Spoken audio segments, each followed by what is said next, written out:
They always had enough, while others buried children in frost-hardened soil or boiled bark for broth.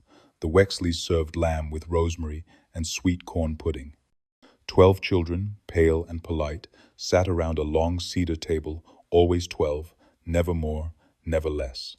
Folks in the valley said they were blessed, but blessings don't knock at your door, barefoot and bleeding. It wasn't hunger that cursed Ash Hollow, it was the counting. And the moment someone asked, "How many children live in that house?" someone else in town went missing. Always replaced, always smiling, and always too quiet. The road to Ash Hollow narrowed until the trees leaned like eaves overhead, branches clawing at the last warmth of autumn. Elijah Fairbanks guided his horse past an old rail fence, the woods soft with moss, and followed the map inked by another hand long dead. A government census must be completed, even in places that kept to themselves, especially in places that kept to themselves. The Wexley family homestead sat at the end of a dirt path, where the grass grew strangely upright and the air held no birdsong. The house was wide and low, made of riverstone and gray pine, its windows shut, though the day was warm. When Elijah dismounted, the screen door creaked open before he could knock. A woman stepped out, all in brown, no apron, no ring, no welcome. Just the tilt of her head and eyes, too dry for tears. "We heard you were coming," she said. Her voice was sand through silk. "Supper's nearly ready. You'll eat with us." Elijah, taken off guard, stammered something polite and followed her inside. The smell hit him, first roasted meat, sweet preserves, something sharp like vinegar and cloves. A long table stretched the length of the room, and 12 children sat around it, motionless, not fidgeting, not whispering, just watching. Their faces were pale, their hands folded, their mouths unsmiling but clean. Each wore simple clothes, pressed and colorless. The tallest boy's eyes followed Elijah like a crow follows the wind. "You've got quite the family," Elijah said, trying to keep his tone light. 12 children? The woman turned sharply. Best not to count. A cold gust swept across the room, though no window was open. A chair scraped at the far end of the table, but no one had moved. Elijah blinked. Something felt stretched here, like a painting hung over a hole in the wall. Still, Saturday, a bowl of stew was placed before him, thick and rich. None of the children touched their plates.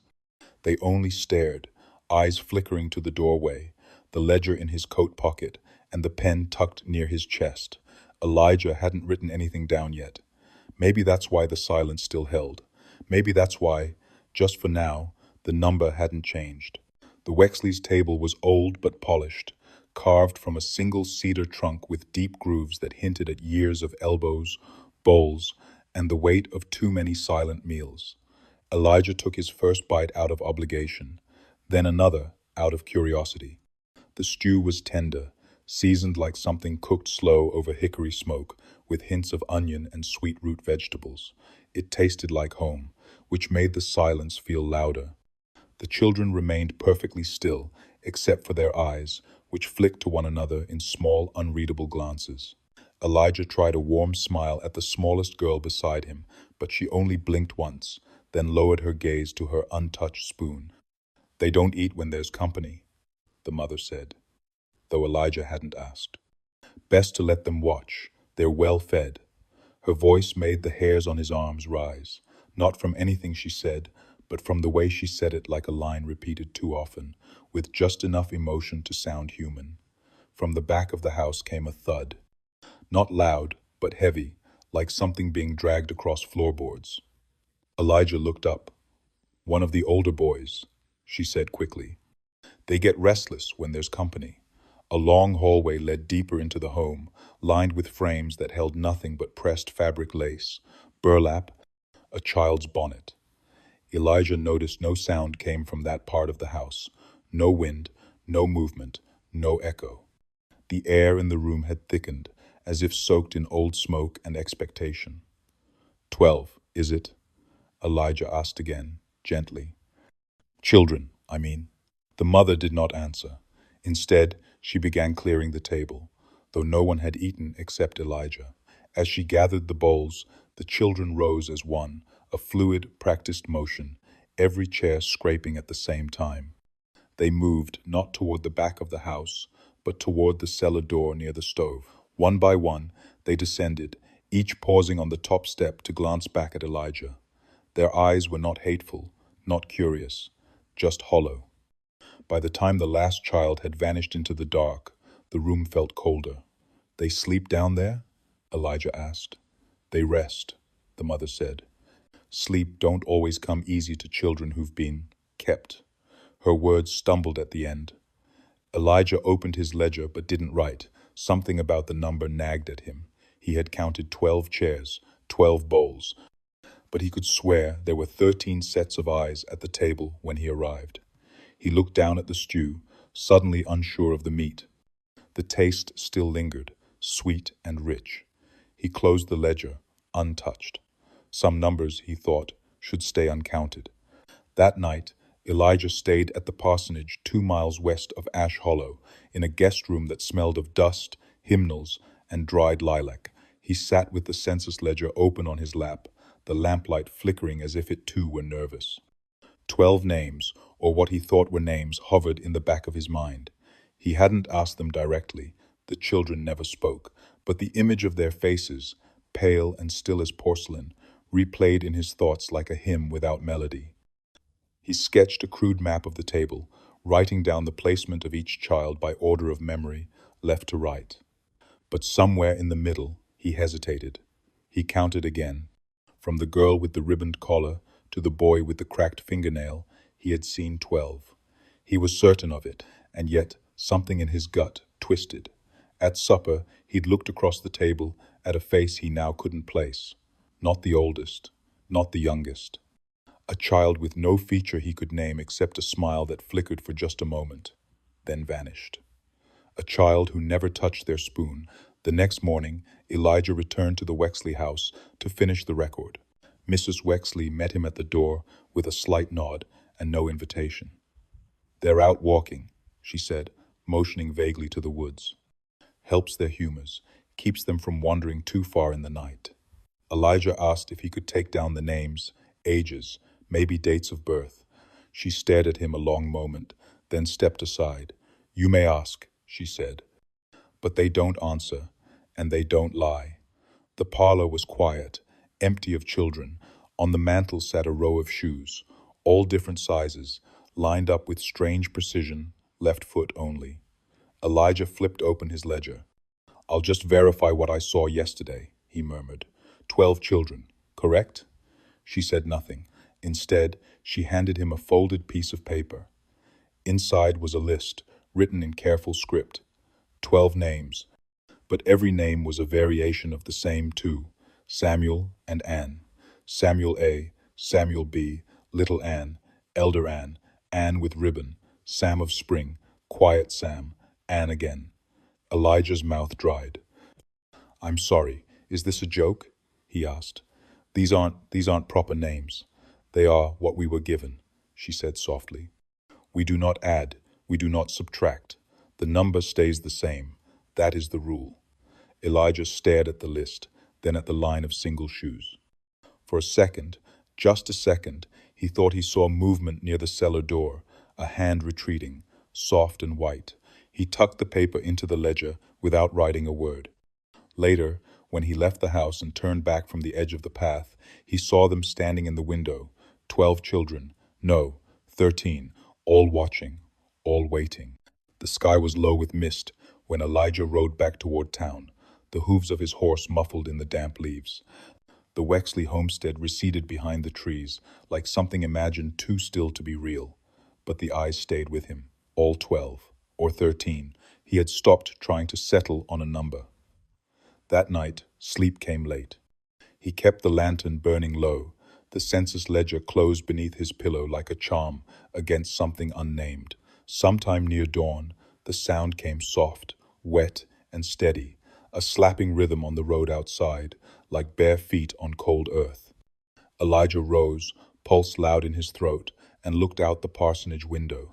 A single figure moved up the lane, no lantern in hand, no coat against the chill. A boy, maybe 10 years old, with thin limbs and pale skin that seemed to glow faintly in the moonlight. His head was bowed, and his feet were bare.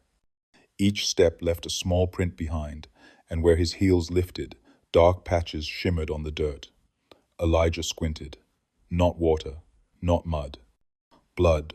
The boy didn't stumble, didn't cry, just walked slow and steady, as if pulled by something ahead. Elijah threw on his coat and followed, keeping a good distance behind. The prints glistened like beetle shells under moonlight, still wet, still fresh. The boy walked past fences, past trees with stripped bark, past a scarecrow whose head had long since slumped sideways, and kept going toward the hollow, toward the Wexleys. Elijah stopped at the bend where the hill dropped and watched as the boy crested the ridge and vanished from view. No sound followed. No bird stirred. The wind, which had rustled only moments ago, went completely still. Elijah considered returning to the parsonage, but his feet would not move. Then, behind him, a twig snapped. He spun around. Nothing, only the dark stretch of road and the faint smell of iron. But the footprints were gone, all of them, as if the boy had never passed. Only the blood remained, pooled in small crescents where toes had pressed down. Elijah knelt and touched the edge of one, still warm. He didn't write about it in the ledger. He didn't mention it to the reverend at breakfast, or to the widow who brought preserves and stories in exchange for coffee.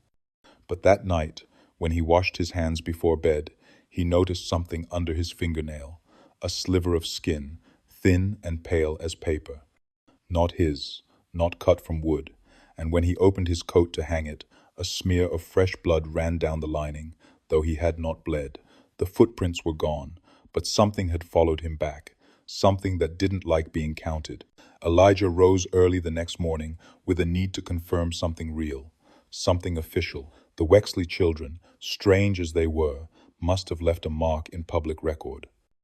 Every child baptized, every birth logged in the church ledger, every name spoken under God's roof should be traceable. He walked to the small chapel near the river where Reverend Harlan kept the parish books. The old man greeted him with a wary nod, already familiar with the questions Elijah hadn't yet spoken. "Looking for names, I suppose," the Reverend said, leading him to a narrow cabinet beside the pulpit. The books smelled of old ink and mildew. Elijah flipped through page after page, hands steady at first, then trembling. The births recorded from Ash Hollow were sparse. One Wexley child, born in the spring of 1845, another in 1848, a third in 1851, then nothing. No more Wexley children were listed after that year. Not one. Elijah double-checked, cross-referenced surnames, even combed the margins for notes or forgotten lines. Nothing. "Only 5 births total," he muttered, "and only 3 still living by 51. Reverend Harlan cleared his throat, uneasy. "They stopped bringing the babies after the war took the father's brother. Said it wasn't safe to bring little ones to town. Claimed they did home baptism." Elijah shut the book slowly. "Is that allowed?" "Not by scripture," the Reverend admitted. "But the Wexleys, well, no one forces their way into that house. Not since the blight." Elijah stiffened. "What blight?" The Reverend hesitated, then reached for a smaller ledger tucked beneath the larger volumes. It held a list of deaths, livestock mostly, and harvest records. In the autumn of 1852, nearly every farm in the hollow lost its corn. The Wexleys did not. The same winter, 5 children in the valley died of fever. Again, not a single Wexley child took ill. Folk whispered back then, the Reverend said quietly. Said the Wexleys had a charm, a way of keeping death at the door, as long as no one asked too many questions. Elijah closed the book, his skin prickling. And yet, 12 children sit around their table now. So they say. I saw them. Did you count them? Elijah didn't answer. That afternoon, back in his room, he opened the census ledger and stared at the blank space next to the Wexley entry. No names, no dates, no numbers. Only a creased piece of paper tucked inside the list the mother had given him. 12 names, all variations of Anne and Samuel. But at the bottom, scrawled in a child's hand, a 13th name had appeared. Elijah Fairbanks. He hadn't written it, and the ink was still drying. The knock on the parsonage door came just after dusk, 3 slow raps that echoed longer than they should have in the October air. Elijah opened it to find a man standing on the porch, lantern in hand, beard wet with dew, eyes rimmed red. "You're the one doing the counting," he said without introduction. "You best stop." The man's name was Silas Reeve, a farmer from the north edge of the hollow. He stepped inside without being asked, hands trembling as he set down the lantern and removed his hat. "They told me you went up there," he said. "To the Wexleys. Sat at their table." Elijah nodded slowly.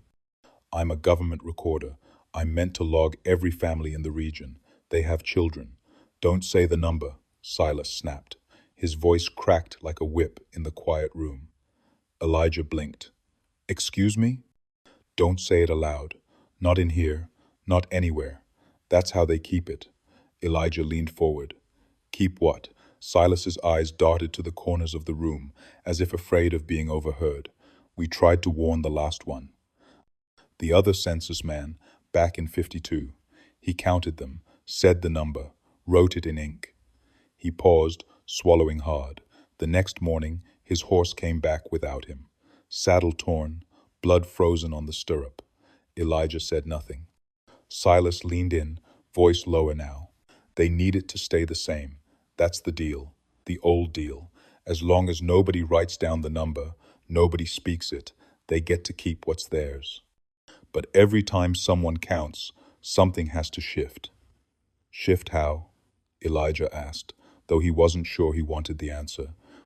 "Someone disappears," Silas whispered. "Someone from town. A child, a woman, someone who's been here all their life. Gone, house empty.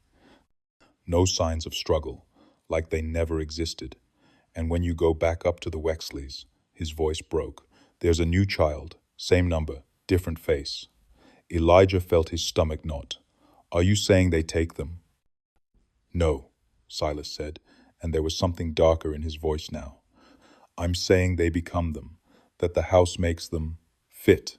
Elijah looked toward the window, where the dusk had deepened into black. He thought of the child he'd followed the night before, barefoot and bleeding, the small warm pool left behind. "How many have gone missing?" he asked. Silas looked him dead in the eyes.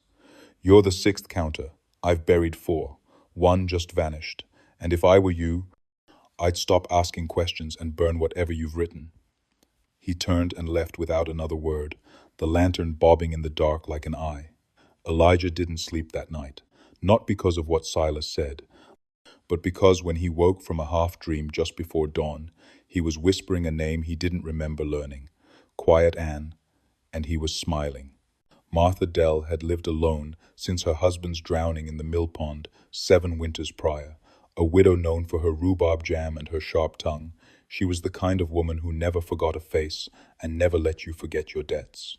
Every Thursday, without fail, she walked 2 miles to the Wexley home with a covered basket of preserves and bread, muttering under her breath about charity and decency, but never missing a week. That Thursday, she didn't come home. Her neighbor noticed first a lamp left burning through the night, smoke from the chimney gone cold by morning. Sheriff Rawley forced open the door and found her home perfectly undisturbed. Shoes lined by the door, a pot of tea left steeping, a plate with 1 bite missing, but no Martha, no sign of struggle, no signs at all. Elijah arrived before the sheriff could even send for him. The timing was too precise, too neat. One vanishing the same day, another child appeared. He didn't say the theory aloud, not yet, but his hands were already cold when he turned his horse up the path to the Wexley homestead.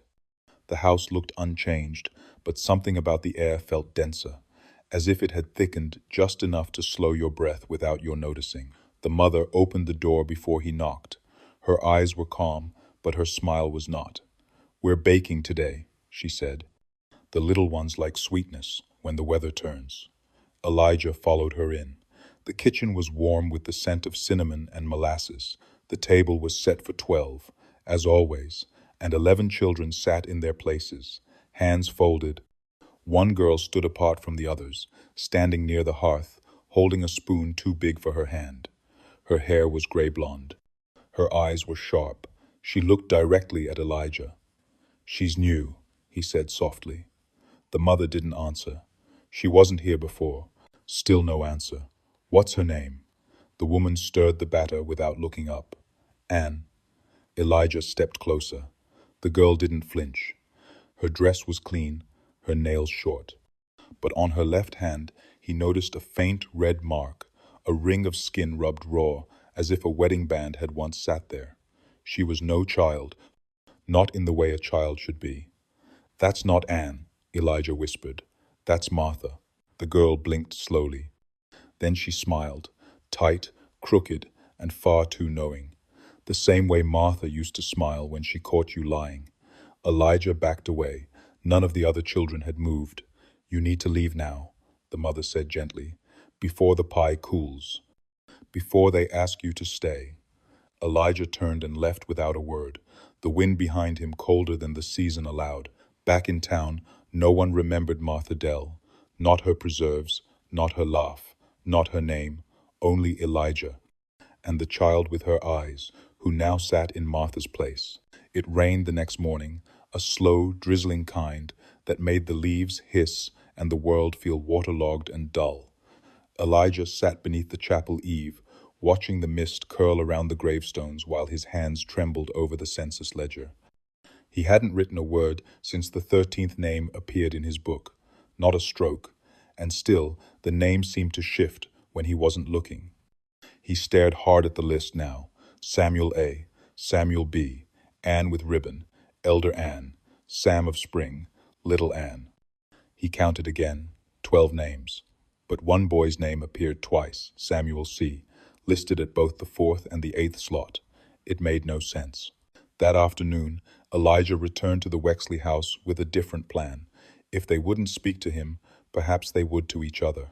Children could be tricked into honesty when adults turned away. He knocked once, and when the mother opened the door, he smiled like he had forgotten everything. "May I sit with them?" "Just for a moment." "They don't have to speak. I just want to observe. For the ledger." She hesitated, then stepped aside. "They're in the parlor," she said, almost reluctantly. The room was dim, curtains drawn, a single oil lamp glowing on a side table. 11 children sat on the floor in a ring, legs crossed, hands resting on their knees. The 12th, a boy with a bandaged thumb, sat slightly apart, humming tunelessly and staring into the fireplace, which had no fire. Elijah sat in the rocking chair by the window and said nothing. Minutes passed. Then, from across the room, one of the boys turned toward another. "Samuel," he said. The other boy looked up and smiled. "Yes?" "No," the first said. "I was talking to myself." A few of the children giggled soft, bird-like sounds. Elijah blinked, unsure. The names. They had called each other the same name. He leaned forward. "Which one of you is Samuel?" All 12 hands slowly rose, then lowered in unison. Elijah's breath caught in his throat. "And Anne?" Again, 12 hands lifted. Even the boys. A moment of silence followed. Then the youngest girl turned toward him and said, "We were Anne before. Now we're Samuel. We change when we must," another added. "But only one at a time," a third whispered. "Always 12. Elijah stood, stomach turning. "How many of you were someone else before this?" None of them answered, but every single child smiled. It was the same smile, crooked, unblinking, practiced, a smile stitched from borrowed skin. Elijah left the house in a daze, rain soaking through his coat. The ledger stayed unopened in his hand, and behind him, the children's voices rose in a chant, too quiet to make out. All except the name that repeated again and again beneath the hush. Samuel, Samuel, Samuel. Elijah returned to the parsonage, soaked to the bone, but he didn't light a fire. The heat made the voices louder. He paced instead, dripping on the wooden floor, muttering names to himself like a prayer gone wrong. He no longer trusted paper. The ledger had changed again, the names reordered, some spelled backwards, one written in a slant that looked like a child's hand. The 13th name was still there, Elijah Fairbanks. That night, sleep came in fits, and with it, a dream of the Wexley parlor. The children were gathered around something in the middle of the room, not playing, not speaking, just staring, and beneath them, the rug pulsed. He woke before dawn, heart racing, knowing exactly what he needed to do. He would not ask. He would not knock. He would find what they kept hidden. The Wexley house was still as he approached, windows dark, no smoke from the chimney. He crept around the side where ivy climbed the stone, searching for another way in. He found it near the back, a root cellar door half buried in leaves. It creaked when he pulled it open, a long groan that made his teeth ache. He lit a match, the flame weak against the damp. The air inside smelled of apples and rot. He stepped down into the dark. Shelves lined the walls, glass jars filled with preserves, pickled things, root vegetables, and bones, tiny ones, labeled in neat script. Elijah moved slower now. A jar labeled milk teeth sat beside one marked doll buttons, but inside were cloudy, human-looking eyes. His match flickered low. In the far corner, behind a stack of potato sacks, he saw something that didn't belong. A cradle. Small, handmade, the wood polished smooth. No blankets, no pillow. Just a bundle of something wrapped in oilcloth. He leaned down and unwrapped it slowly. Inside was a child's jawbone, still wet. A tooth hung loose from the socket, a speck of blood on the root. Elijah staggered back, hitting the wall. His match died. Total darkness swallowed the room. He fumbled for another, struck it with shaking hands. The light flared, and in that moment he saw them. At the base of the stairs, all 12 children stood, blocking the exit. They didn't speak. They didn't blink. The boy in front, the one with the bandaged thumb, stepped forward and pointed to the cradle. "You weren't supposed to see that," he said, voice flat. Elijah's match burned his fingers, and he dropped it. Darkness again, but in the black, he heard the soft creak of the cradle rocking, and the sound of something humming from inside it, something that had no throat. The next morning, Elijah did not speak. He did not eat. He sat on the porch of the parsonage with the damp census ledger beside him, unwilling to touch it. His fingertips still bore traces of soot from the cellar, and in his coat pocket, the smell of iron lingered. He told himself he would leave, saddle the horse, ride west, report what he could, and forget the rest. But just as he began packing, something strange came to him in a folded napkin delivered by the Reverend's wife. "From the postman," she said. "Came through last night from Grayson. Said you might find it useful." Inside, the napkin was a daguerreotype, grainy and faded. A family portrait, judging by the stiff collars and somber eyes. Elijah studied it closely. 2 parents, 3 children, 1 boy, 1 girl, and a 3rd child partially obscured behind the father's leg. Elijah's stomach tightened. The boy, the same bandaged thumb, the same crooked part in his hair. The child hadn't aged, not a day. The photograph was dated on the back, autumn, 1848. Elijah set it down and stared at the trees outside. If the boy was 10 in the photograph, he would be 20 now. But he wasn't. He had the same face, the same expression. No age, no change, as though time refused to touch him. That evening, Elijah walked to the schoolhouse. It had long been closed, a victim of frost and failing harvests. But he hoped to find old rosters, any scrap of paper listing the Wexley children through the years. The building creaked as he entered, dust rising like breath from the floorboards. He found the ledgers in a locked cabinet, rusted through. The lock gave way with one hard pull. Inside were decades of attendance records, ink faded but legible, and there, scribbled in careful script, was a name that repeated every year, Samuel Wexley. Always 10, always listed present, until, abruptly, the name stopped. No note, no absence recorded, just silence. Elijah turned the pages faster, tracing the school's last years. And again, another familiar name surfaced, Ann Wexley, then Ann W., then Ann with ribbon. Each time, the birth year changed, But the age never did. Always 7, always present, always smiling in the margins, where teachers made small notes beside the names. He closed the book slowly. The children did not grow. They did not age. They remained. Swapped, borrowed, replaced, it didn't matter. What mattered was the number. What mattered was the rule. And someone, long ago, had made a bargain to keep it. Outside the schoolhouse, the bell began to ring. Elijah froze. No wind stirred. No hand pulled the rope. And yet it tolled slow, deliberate, as if announcing attendance for children who had no year and no end. When the final chime faded, he looked up. On the path ahead stood the boy from the photograph, barefoot, staring. And behind him, in the trees, 11 more followed. Elijah did not run. He stood at the schoolhouse door, breath shallow, heart clenched tight in his chest, as the children came forward in a line too neat, too quiet, too exact. They didn't speak. They didn't blink. They moved like memories, slipping through a mind too tired to forget. The boy in front, the same child from the photograph, stopped just a few feet away. He lifted his hand slowly, still wrapped in a bandage, stained rust brown, and pointed to Elijah's coat. "You have something," he said. His voice was thin and wrong, as if it came from somewhere deeper than his throat. Elijah clutched the lapel, knowing they meant the ledger. "It doesn't belong to you," the boy added. "It belongs here." The other children nodded in unison. Behind them, the trees creaked without wind.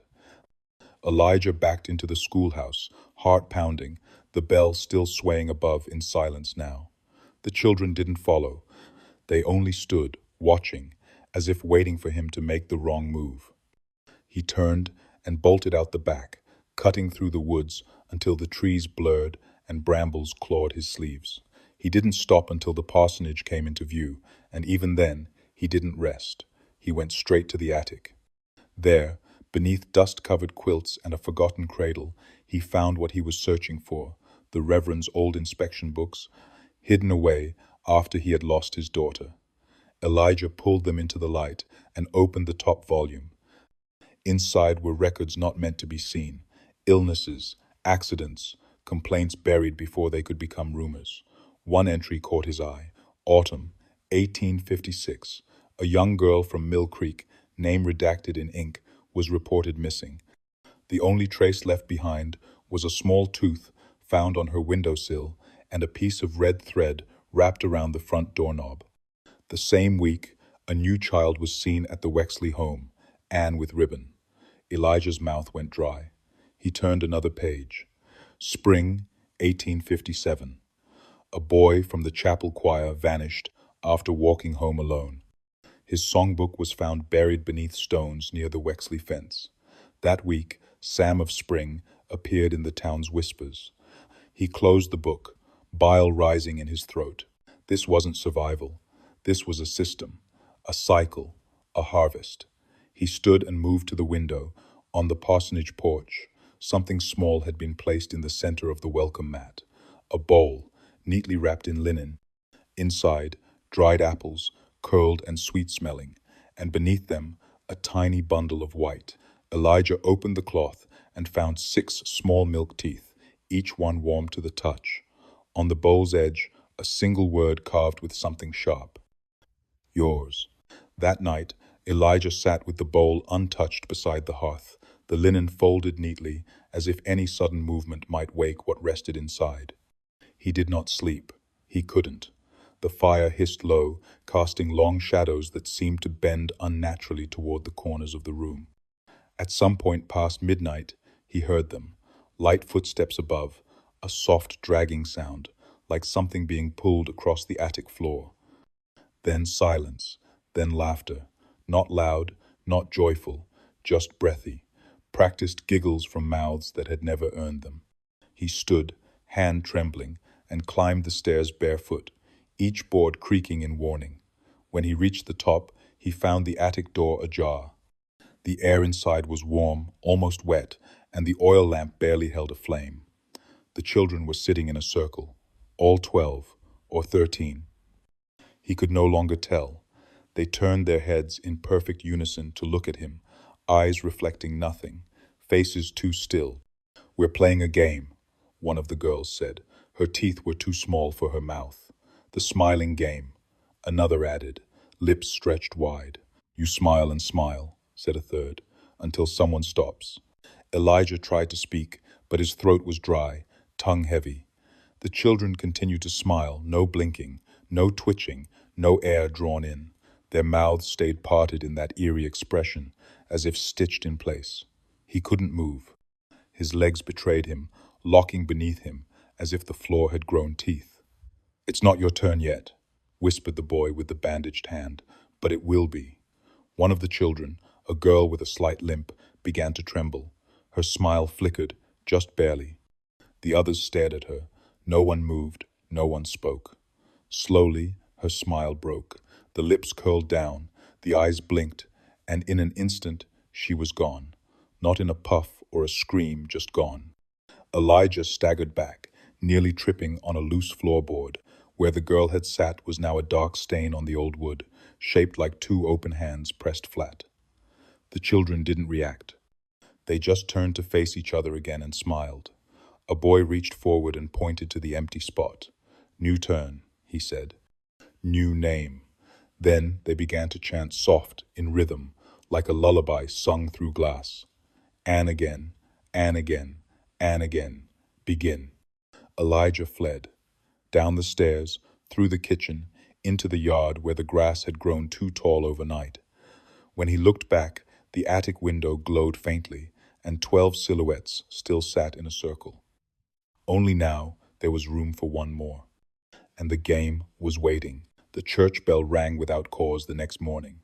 No funeral was scheduled, no sermon was planned, yet the sound rolled over the hollow like a warning knuckle tapping on every door. Elijah stood at the edge of the chapel grounds, watching the windows rattle with each toll.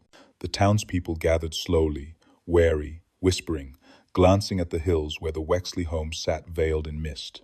They didn't speak of what they feared. They never did. But when Reverend Harlan stepped out, his face ashen, his coat misbuttoned, the crowd parted in silence. "I didn't call for the bell," the Reverend said, "but I know why it tolls." He looked directly at Elijah. "They know you've seen too much." Elijah said nothing.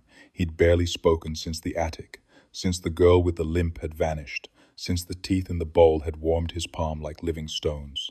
The Reverend motioned him inside. The chapel, once dim and dusty, seemed colder now, less sacred. The pews groaned as Elijah sat, and the Reverend retrieved a locked wooden box from beneath the altar. He opened it with a small iron key and removed a yellowed page, edges crisped by time. "This was written in 1841, the Reverend whispered, "by the first Harlan who ever preached here, my great-grandfather." The page was a confession, a pact made in desperation. The winter of 1840 had nearly wiped the hollow clean. Disease, famine, fire, dozens dead. A family, the Wexleys, begged the land for mercy, or so the legend went. They laid 12 cradles in the soil and whispered names into the frost. The next morning, 12 children were found on their porch, swaddled in muslin and sleeping. No one saw where they'd come from. No one dared question it. He wrote that the children had no breath in their sleep, the Reverend said, and no warmth, but when they woke, they smiled. Elijah stared at the page. The ink was black-red, like blood rubbed into paper. Why would he keep this? Because he feared what would happen if it was destroyed. The Reverend leaned closer. He said, "One thing above all else must never be done. Do not interrupt the number." Elijah stood slowly. "They're not children." "No," the Reverend agreed. "They are hunger made familiar." Outside, the wind shifted. From the trees, a faint sound rose, the same lullaby from the attic, sung in a voice far too high and far too steady. Elijah stepped outside and saw them. The children, all 12, standing across the road, motionless. One held a folded cloth in her hands. It was Martha Dell's apron. Another clutched a hymnal, the one that belonged to the vanished choir boy. The boy with the bandaged thumb smiled. "You're next," he said. But not yet. First, you have to count. Elijah closed the chapel door and bolted it, though he knew it wouldn't help. The bell rang again, once, then silence. Then a 13th echo. Elijah waited until nightfall to return. The Wexley house rose from the hollow like a stone pulled from deep water, unchanged, unweathered, untouched by time. The windows held no light, and yet the place throbbed with a kind of breathless life. He didn't come with a pen this time. No ledger, no ink, just a lantern, a box of matches, and a question burning like coal beneath his ribs. What did they keep below? He circled the house, stepping carefully through wet leaves until he found the cellar doors again. This time, they were already open. The darkness inside was complete. He lit his lantern and descended, each step a memory of bones and jars and milk teeth, each creak of the wood threatening to speak. The cellar hadn't changed. Shelves still lined the walls, and the jars, God, the jars still watched with their unblinking contents. But something was different. The air was warmer, damper, as if the room had been recently wept in. In the center stood a new table, unfinished, rough-hewn. Upon it lay a dozen shoes, all scuffed, all belonging to the left foot. They were arranged in a circle. At the center, something glowed, a lantern with no flame. Elijah approached slowly, the hairs on his arms lifting. The lantern held no wick. Instead, a tooth floated in the center of the glass, suspended in liquid the color of rust. It pulsed faintly, like a heartbeat. On the wall behind the table, a list had been carved into the stone. He traced the names with his fingers. Samuel, Ann, again. Quiet Sam, the ones from the paper. But at the bottom, freshly scratched, was a final name, Fairbanks. The stone flaked beneath his touch. Behind him, a thump, then another. The sound of small feet on stairs. He turned, lantern shaking in his hand. The children were coming down. Not quickly, not threatening, just descending, step by step, like they had done this every night for 100 years. At their center, the boy with the bandaged thumb held something bundled in a patchwork cloth. He laid it gently on the floor. Elijah stepped back, breath shallow. The cloth unraveled. Inside was a coat, his coat, and in the pocket his census ledger.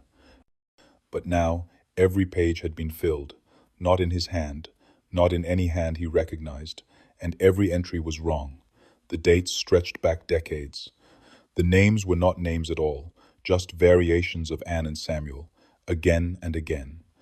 The count never changed, and beside each one, a word was written in deep red ink. Replaced. Elijah looked up.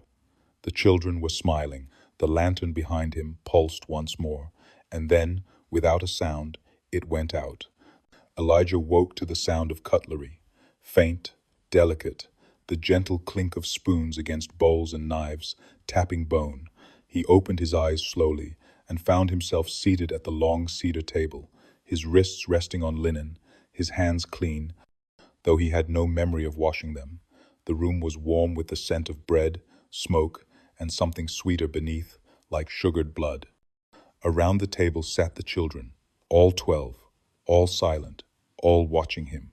Before each of them sat a full plate, stew, bread, sliced apples browned slightly at the edges, and for him, at the head of the table, a steaming bowl of meat and root. He couldn't tell what kind. The mother entered, calm as ever, and placed a glass of water beside him. "You slept long," she said, smoothing her apron, "but you're home now." Elijah tried to rise, but his body felt heavy, not bound, just unwilling. His knees trembled, and the back of his neck prickled with heat. "What is this?" he croaked. "Supper," she replied, and gestured toward the far end of the table. Elijah turned his head and froze. There were 13 chairs. He had counted them, one at the head, one at the foot, 11 between. But now each seat was filled, 12 children, one man, himself. A chair scraped softly, and a new child stood, a girl in a blue dress. She bowed her head toward him and began to walk around the table, fingers trailing across each wooden back. "We remember," she whispered. "We always remember who sat where." As she passed, the other children began to murmur. Not loudly, not in words, just tones, notes, a low chant, rising and falling. It matched the rhythm of Elijah's breath, of his heart. The girl stopped behind his chair. "There is always one who keeps the head," she said, "and one who takes the foot. You've been chosen." "I didn't agree," he muttered. "Didn't ask," she said sweetly. The boy with the bandaged thumb raised his spoon and began to eat. The others followed. Perfect unison. Elijah looked at his own bowl. The stew swirled, too thick, too red. Something floated just beneath the surface, soft, white, round. A tooth, his own. He touched his mouth. Blood wet his fingertip. He lurched back, knocking over the chair, gasping. But no one reacted. The children continued to eat, continued to hum, continued to smile. The mother stood at the stove, stirring another pot. "You must sit," she said, not turning around. "You're upsetting the number." Elijah staggered for the door, but it wouldn't move, not locked, just unwilling, like the wood itself had chosen to hold him. When he turned back, his seat had already been righted. The children were watching. The 13th chair waited, and the bowl still steamed. The storm rolled in after midnight, but no thunder came, only the wind sharp, circular, restless whistling through the cracks of the chapel and clawing at the parsonage shutters, like a thing that knew his name. Elijah didn't sleep. He sat by the window, the census ledger shut tight on his lap, though he could feel the pages breathing beneath the cover.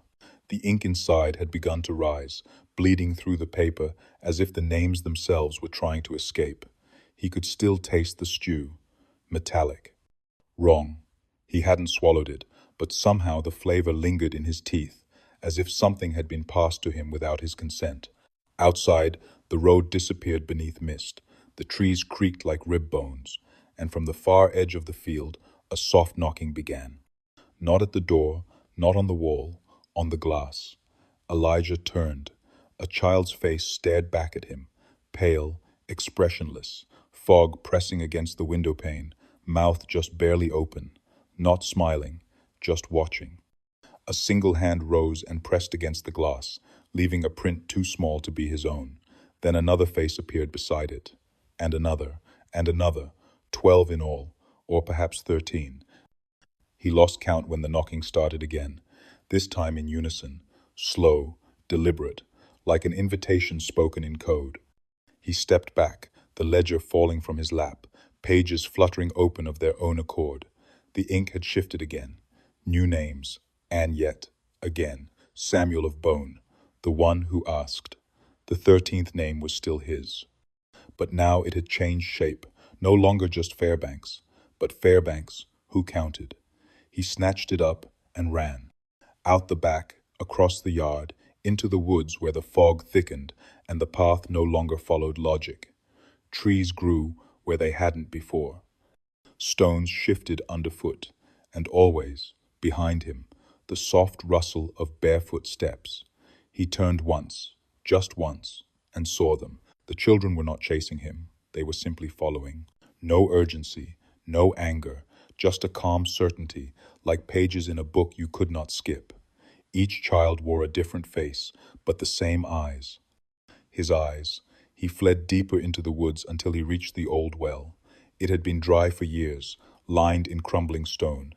He dropped the ledger inside. It fell for a long time, too long, as if the well had no bottom. Then silence. No splash, no thud. Nothing. He waited. The wind stopped. The trees stilled. When he turned back, the children were gone. But on the lip of the well, carved in fresh scratches, was a message. "The number is safe again." Elijah breathed once, shallow, unsure. Then, from the woods, a girl's voice called softly, "It's your turn to knock now." By morning, the road into Ash Hollow was gone. Elijah stood where the path once curled through the trees and found only tangled undergrowth, thorns, and stones that looked older than the land itself. No hoof prints, no cart tracks, no sign it had ever been there. Behind him, the parsonage loomed quiet, but inside, nothing remained where he left it. The kettle was cold, though he remembered lighting the stove.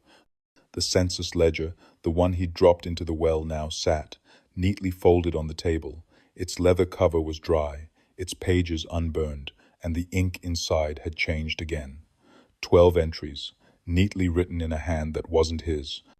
Beside each name, a number had been replaced with a symbol, a loop, a cross, a circle with a single stroke through the center. The 13th space was blank, but his name still hovered faintly beneath the parchment, like a breath someone had tried to erase.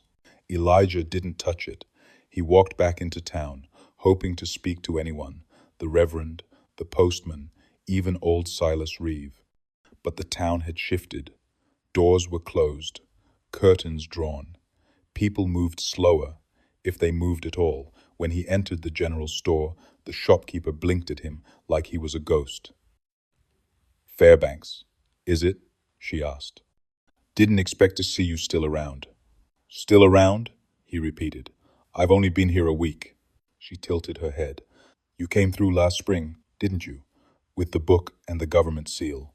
"No," he said. "That wasn't me." She didn't argue. She simply returned to stacking apples that were already bruising.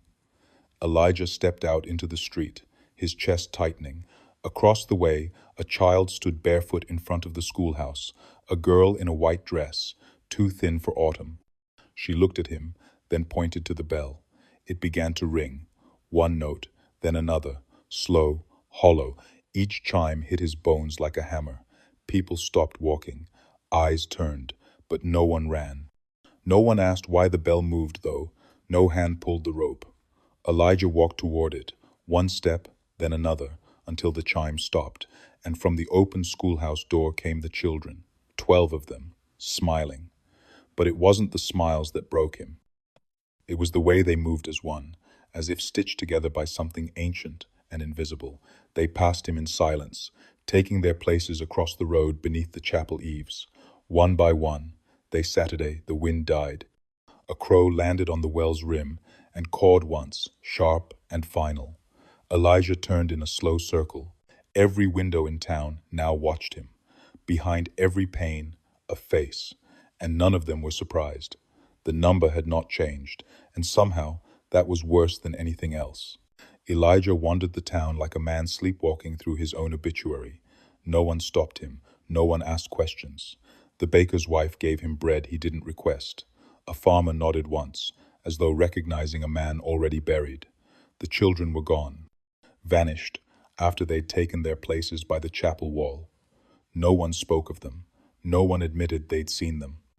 But every household now had an extra plate set out at the table, a 13th fork polished, a 13th chair drawn just slightly away from the rest. He tried to leave, saddled his horse at dawn, rode north through the low hills until the fog turned gold, and still found himself back in town by midday, dismounting in front of the schoolhouse like he'd never left. His hands ached, under his fingernails. Black ink had returned. His coat was heavier than before, and when he checked the pocket, he found the census ledger again, waiting. The pages smelled of dry earth. The names no longer moved, they simply were. Anne with ribbon, Samuel of Spring, Quiet Anne, Elijah Fairbanks. The final name no longer faded when he blinked. It held fast, as if chiseled. That night, the Reverend appeared at his door without knocking. His face was drawn, eyes red-rimmed, his breath carrying the weight of something that couldn't be undone. "You've taken it in now," the Reverend said. "That place, that number, you carry it." Elijah didn't argue. "Why me?" "Why me?" "Because you tried to name them." The Reverend sat heavily at the table, glancing once at the ledger, but never touching it. "The hollow chose you, or perhaps it was the children, or perhaps what walks through them." "They're not children," Elijah said. The Reverend nodded. "Not anymore, not for a long time. They are memory, hunger, echoes shaped like sons and daughters, and they need a keeper. I didn't ask for this. No one ever does. But someone always opens the book." Elijah stood, the weight in his chest thickening. "So what now? I just stay here? Let them take whoever they choose." You do what the others did, the Reverend said quietly. You wait, you write, you don't count out loud, and when it's your time, you go down to the cellar and you leave your name behind. Outside, the wind stirred. The chapel bell remained silent, but a knock echoed on the front door. Not 3 taps, just one, heavy, measured. Elijah didn't move. The Reverend stood instead and placed a hand on his shoulder. Not yet, but soon. When the door opened on its own, there was no one on the step, just a small linen cloth, folded with care. Inside it, a tiny shoe, left foot only, the leather still warm. The number, once again, had been kept. The fog returned heavier than ever, draping Ash Hollow in a silence so complete it felt like cloth pulled tight over a mouth. Elijah awoke before dawn to find the windows glazed with moisture, the world beyond them blotted out in thick white. Somewhere in the distance, a child's voice sang one long, unbroken note. Not a song, just a sound that threaded the air like a needle. He lit no lantern. He needed no light. The house somehow knew when he stirred, offering warm floorboards beneath his feet, fresh water in the basin, the fire already glowing with soft coals. The ledger sat open on the table, pages waiting, blank but expectant. He hadn't touched it since the night the names stopped rearranging themselves, yet the ink now looked darker, wetter, like it had been freshly written while he slept. Elijah stared at the first entry, Anne with ribbon. Beneath it, something had changed a date. The year of her arrival carved into the page like a wound, then the next name, and the next. Every child now had a year, some recent, some stretching so far back the digits didn't seem real. Quiet Anne was from 1812, Sam of Spring from 1793. Anne, again, undated, just a blank where a number should be, as if she had never arrived but had always been. At the very bottom, his name remained. Elijah Fairbanks. No year, just a word. Becoming. He shut the book. It didn't matter now. He understood. It was not the house that fed, it was the land. The house merely held what it was owed. The children were its tongue, its hands, its instruments of keeping, not malevolent, not even cruel, just hungry. The kind of hunger that remembered famine and fire and cold, and demanded payment in names, in memories, in flesh too young to spoil. He stepped outside, the fog parting for him. The Wexley home stood visible now, far across the hollow, all its windows lit, though no sun had risen. Smoke curled from the chimney, a pie cooled on the sill, and in the front yard, 12 small chairs were arranged in a perfect circle. One sat empty, the others were already filled. They watched him without waving, no beckoning, no smiles, just stillness. At the center of the circle was the cradle, not the rough one from the cellar, but an older thing, ornate, carved with vines, with a black ribbon tied around the arch. As he stepped toward them, the fog lifted, revealing the path clear and wide. For the first time, Elijah did not feel dread. He felt peace. Not relief, peace. The kind that comes when you stop struggling against the inevitable, when you accept the role that has already been carved for you. He reached the circle. The children parted, and when he laid a hand on the cradle's side, it rocked once, slowly. Then, from within, something hummed, and he recognized the voice as his own. Elijah no longer remembered the day of the week. Time inside, Ash Hollow had softened, thinned, become something that pooled and stretched rather than marched.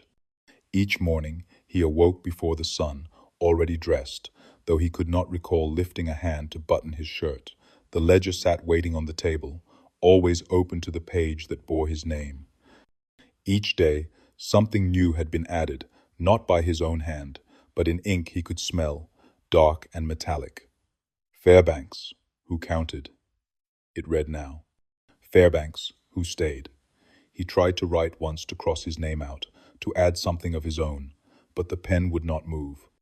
The moment he touched the page, the ink bled up into the nib and spilled into a symbol he didn't recognize, a circle with a single crack running through it. That afternoon, he walked to the edge of the hollow. The woods parted again for him. The world outside remained unreachable. When he tried to leave, he ended up behind the Wexley house, standing before the cellar doors, hands damp with soil. He hadn't meant to return. But the land knew better. The doors were open. Lanterns burned below. He descended slowly, not as a trespasser now, but as something else. Something closer to kin. The shelves had been cleaned. No more jars, no more teeth. In their place, rows of ledgers, just like his, stacked in neat piles, bound with twine, their spines worn smooth. He picked one at random. The pages inside were full of names, none familiar, but the pattern was the same. 12 entries, a 13th waiting, always. On the far wall, a new inscription had been carved. He ran his fingers over the fresh lines. It read, "He who counts must feed them." Elijah stepped back, heart ticking with something too calm to be fear. The circle of chairs outside had remained untouched, but now another had been added, 13. The cradle at the center was gone, and in its place sat the ledger, his own open to the page that no longer needed ink. Fairbanks, who keeps the count? The children emerged from the trees, one by one, each holding a small object, a ribbon, a hymn book, a cracked spoon, a shoe. All offerings, all memory. They placed them gently in a circle, then stepped back and waited. Elijah knew what was expected, not because anyone said it, but because the silence of the land had taught him the only rule that mattered. The number stays the same. He sat in the 13th chair. The ledger closed on its own, and from the woods came a single voice, not a child's, not a man's, but something older. Begin again. And just like that, the count resumed.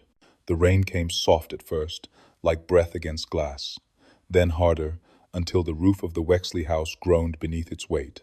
Elijah watched it fall from his seat in the 13th chair, hands folded neatly in his lap. The ledger closed, but never far.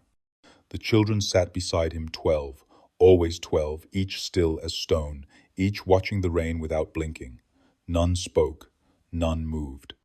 They did not need to. Their presence was enough. Outside, the hollow drank in the storm like a long-awaited blessing. Roots shifted under the soil. Stones rolled where none had touched them. And in the dark, the land remembered what it was promised. Elijah's throat was dry, though he had not spoken in days. He did not need to. His purpose had narrowed to a point so fine it could pierce bone, observe, record, preserve the number. That was all. That was everything. But something changed when the thunder rolled. A name whispered through the rain, a real name, not a version of Samuel, not a borrowed Anne. A name with weight, with memory. Clara. Elijah turned his head slowly. One of the girls, the one who had never smiled, looked back at him. Her lips moved, forming the name again. Clara. It was not on the ledger. He was certain. It had never been written. And yet she remembered.